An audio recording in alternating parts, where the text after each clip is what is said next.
इत्तेफाक की बात है कि हमारे मुसलमान धर्म भी रहते हैं बाहर में।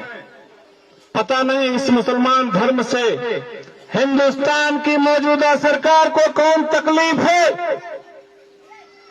और एनआरसी लगाकर हमें बाहर भेजने का काम करने का काम किया। थोड़े ही दिन में हम पर वो सवाल पैदा कर दिया कि आप अपना प्रूफ दिखाइए, आइडेंटिटी कार्ड दिखाइए, आप पहचान पत्र दिखाइए। आप ही नहीं, अपने बाप दादा का भी पहचान पत्र दिखाइए, जमीन का कागजात दिखाइए। अगर आप नहीं दिखा सकते हैं जमीन का 3 पुरुष का कागज, तो आपको हिंदुस्तान में रहने का कोई अधिकार नहीं है। मुझ पर यह फरमान जारी किया गया। मैं उस नीतीश कुमार को, नरेंद्र मोदी और शाह को कह देना चाहता हूं, अरे मोदी, तुम तो हमको बाहर नहीं निकाल सकते हो। अगर तुम ज्यादा जोर से हमको निकालने के बारे में सोचते हो और हमसे कह रहे हो कि तुम अपना प्रूफ लो, तुम्हारा प्रूफ गलत है, तो अगर मेरा प्रूफ गलत है तो हम जैसे गलत आदमी के वोट से ही तुम आज प्रधानमंत्री की कुर्सी में बैठे हो। सबसे पहले तुम उतना कुर्सी से अगर तुम इंसान होते मेरे दोस्तों, बात करते हमें बांटने का और हमें हिंदुस्तान से निकालने का, और ये सबसे बड़ा काम हमारा वोट जो बिहार सरकार की सरकार के मुख्यमंत्री और बिहार सरकार के जो एमएलए यहां से वोट लेकर गया, इस कानून को बनाने के लिए अपने एमपीज को लेकर हमारे खिलाफ में एनआरसी लागू करने का काम किया। मेरे दोस्तों,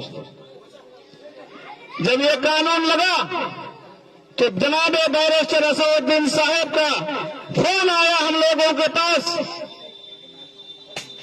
कि हमने जो आज पार्लियामेंट में 500, मैं थोड़ा हल्ला कीजिएगा तो थोड़ा सा लेट से कीजिएगा, हमने जो आज इस कानून के खिलाफ में पार्लियामेंट में बिल फाड़ा है, आप लोग भी इसका विरोध कीजिए। हम लोगों को सुबह फोन आई और फौरन किशनगंज के गांधी चौक पर हमने जनाब कमल हुदा साहब एमएलए और हम यहां से जाकर कुछ लोगों के सामने में नरेंद्र मोदी और अमित शाह और बिहार के मुख्यमंत्री नीतीश कुमार का पुतला जलाने का काम किया। मेरे दोस्तों,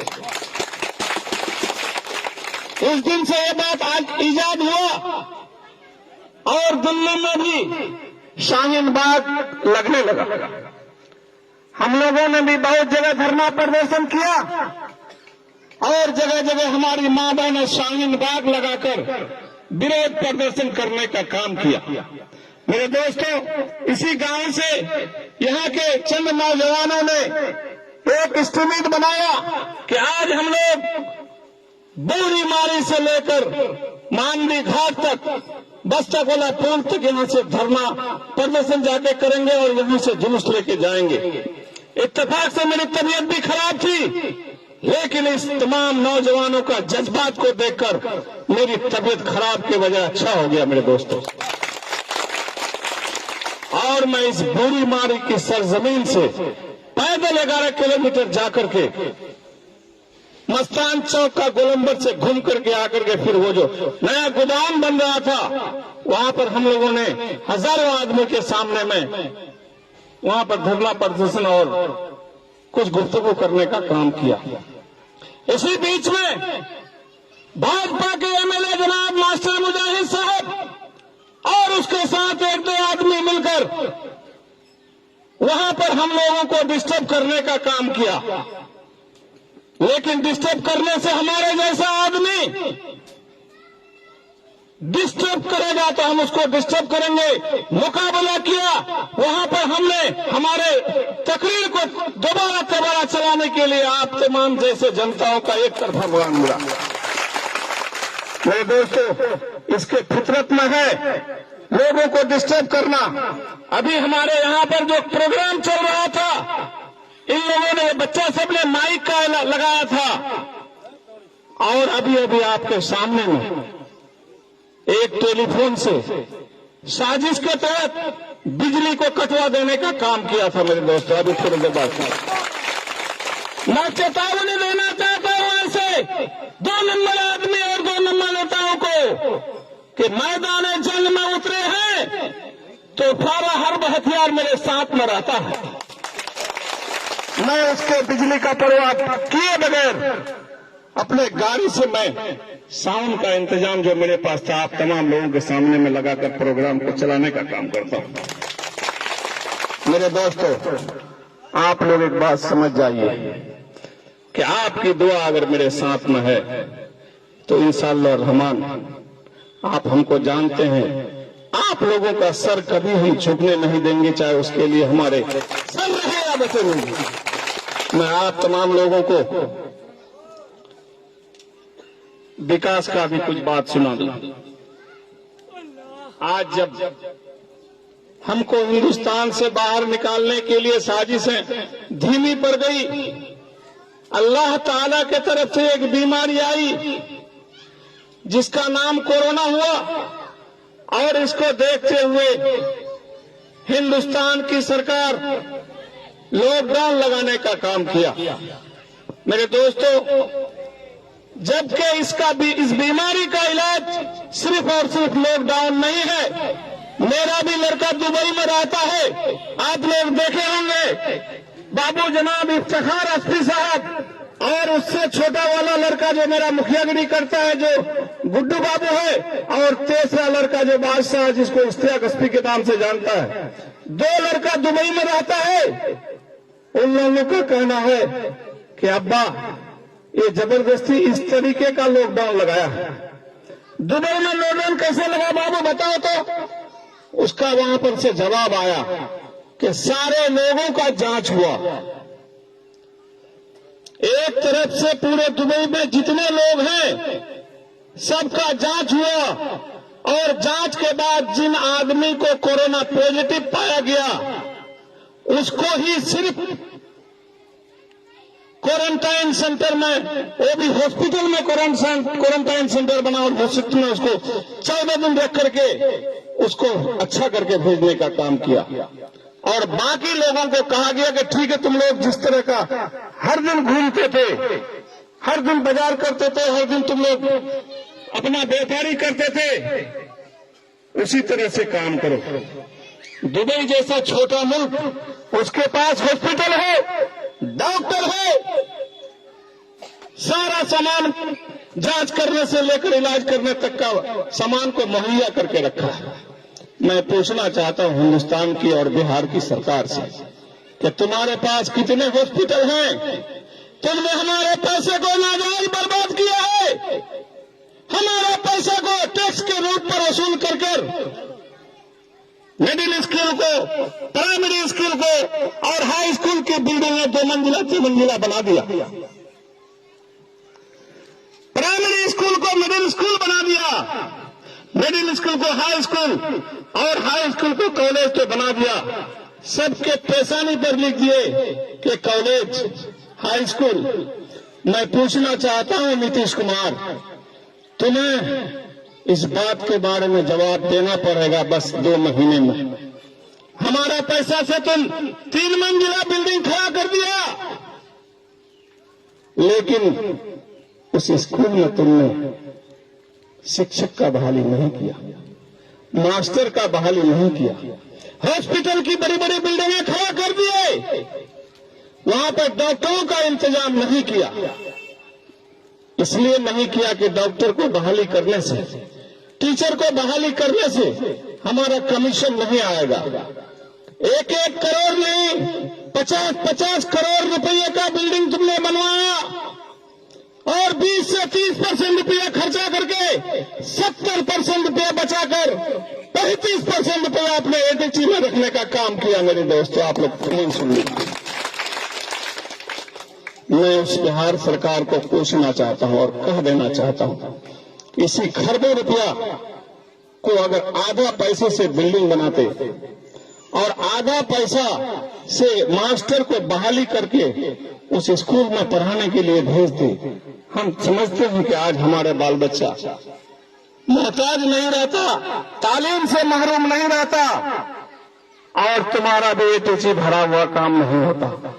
तुम इसलिए एटीसी भरे कि आने वाला इलेक्शन है, ये बिहार है और खास तौर पर सीमांचल और किशनगंज कोचा दामन है।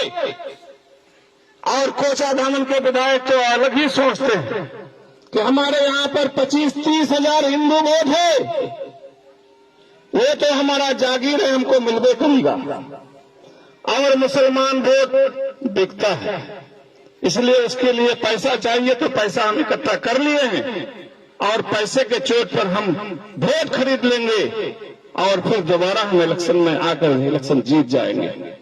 मैं तुम्हें कह देना चाहता हूं इस मंच के माध्यम से, नीतीश कुमार और तुम नीतीश कुमार के विधायक, तुम सुन लो, जितना काम तुम हमारे लिए, हमारे भाई के लिए, हमारे बच्चे के लिए और खास तौर पर हमारी मां और बहनों को भगाने के लिए जो साजिश चलकर एनआरसी और सीए लगाया, उसके अगेंस्ट में हमारी मां बहनें भी रोड पर उतरकर शाहीन बाग लगाकर रात रात भर काम उसमें तुम्हारा विरोध करने का काम किया है। इस बात को कतई बर्दाश्त नहीं करेगा। लेकिन एक बात है, एक खासियत है हम मर्दों में कि हम लोगों को हम लोग जो मर्द बनाए गए हैं, एक खासियत है कि हम लोग पैसे पर लेकर अपने गम को भूल जाते हैं और दूसरे को वोट दे देते हैं। इस बार नहीं चलेगा नीतीश कुमार, क्योंकि हमारे हर घर से 1-2 बच्चा बाहर रहता है। दिल्ली, मेरठ, पंजाब, लुधियाना, हरियाणा में रहता है। वहां के बच्चे, हमारे भाई भतीजा जितने लोग हैं, हर दिन अपने घर में अपने मां से, बाप से, भाई से, बहन से और बीवी से गुफ्तगू करता है। और गुफ्तगू करने के बाद आखिर में एक गुफ्तगू करता है कि मां इधर मरतबा जो वोट है भी नहीं तो तुमरा अवैसी सबक वोट दीस, पतन छापक वोट दीस। इसलिए हम लोग अगर बिक भी गए, 500 रुपया 1000 रुपया ले भी लिए, तो हमारे पीछे में हमारी बीवी तैयार है, बगल में मेरी बेटी तैयार है।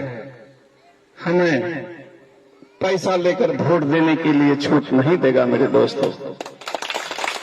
इसलिए हम आप लोगों का एक मिनट का एक किस्सा में सुनाने का इजाजत हो तो मैं बता दूं। एक बूढ़े बुजुर्ग लोग थे, अपने घर में हमेशा बैठक में अपना बाड़ी घर में रहा करते थे। इलेक्शन का जमाना आया, एक नेताजी उस बूढ़ा के पास आया, सलाम किया, बगल में बैठा। बूढ़ा उसको बैठाया, कहा कि बेटा नेताजी कहां से आप आए हो? तो बोला कि हम इस मर्तबा वोट के लिए आपके पास आए हैं, हमें वोट दीजिएगा। और वोट के एवज में 1000 रुपया पॉकेट से निकाला और बूढ़ा को दिया। गौर से सुनिएगा भाई, बहुत कीमती बात है। बूढ़ा ने उस 1000 को देखा कि 1000 रुपया का नोट है। जब नेताजी जा रहा था उसको बोला कि बेटा बेटा सुनो। फिर नेताजी को बगल में बैठाया और नेताजी को कहा कि बेटा हमको रुपया पैसा का जरूरत नहीं है, अगर तुम हमें देना ही चाहते हो तो ये गधा खरीद के लाके दो मुझे। कौन बोला? बुरा चचा बोला। नेताजी बोला कि ठीक है चाचा। वो बाजार घूम घूम करके देखा, कहीं गधा मिलने का बात नहीं है, कहीं जगह मिला भी तो उसका दाम है 20,000, 25,000, 30,000। कमजोर से कमजोर गधा का दाम है 20,000 रुपया। दूसरा सप्ताह में फिर आया, बुरा के पास बैठा, सलाम कलाम किया और नेताजी उसको कहा कि चाचा बहुत परेशान बनो, सब बिकार हाट बाजार घूमो, मगर गधा मिलने वाला जल्दी नहीं से, तो एक साथ मिलबो कर ले तो दाम 20,000 टका, वो भी साला कमजोर लग गधा। बात बोलो, सबसे कमजोर गधा का दाम बोले ना भाई 20,000। तो बुढ़ा बहुत अक्लमंद था। सुने थे हम लोग कि कबल जमाने में छोरा अनुरा खाली बारात नहीं जाता था, वो ढोल में कस करके बुरा को ले आता था। जाहिर सी बात है बुरा के पास बहुत अच्छा अकल होगा। नेताजी को बैठाया बगल में और कहा कि बेटा, नेताजी आया, नेताजी कहा कि 1000 रुपया और ले लीजिए चाचा, 2000 ले लीजिए, हमको वोट दिए, गधा नहीं मिलता है। नेताजी को हाथ पकड़ के बैठाया बगल में, और नेताजी को बुरा क्या कहता है कि बेटा जब 1000 और 2000 में रुपया तुम हमको देना चाहते हो, तुमको हम कहे कि हमको गधा ला के दो, तो तुम कहे कि गधा 20,000 से नीचे कोई गधा नहीं मिलता है। तो नेताजी बेटा, हम क्या गधा से भी गिरा हुआ है कि हमारा दाम 2000 लगाते हो तुम, और गधा का दाम 20,000? भागते हो नहीं, भागते यहां से, और उसको भगाने का काम किया कि पैसा कौड़ी हो। उसी वजह से मेरे दोस्तों, आप तमाम लोगों को फिर मैं एक बात का दावत देते हुए अपने आप को यहां से रुखसत कर लूंगा। जब यहाँ का सीमांचल का और किशनगंज का, खासतौर पर बिहार का पोजीशन बहुत खराब होने लगा, कोई माँ बाप नहीं बना, कोई आंसू पूछने के लिए तैयार नहीं हो, हमसे वोट लेकर हम पर गद्दारी का इल्जाम लगा दिया और हमसे गद्दारी कर, तब जनाब अख्तरुल ईमान साहब, Please like and subscribe my YouTube channel.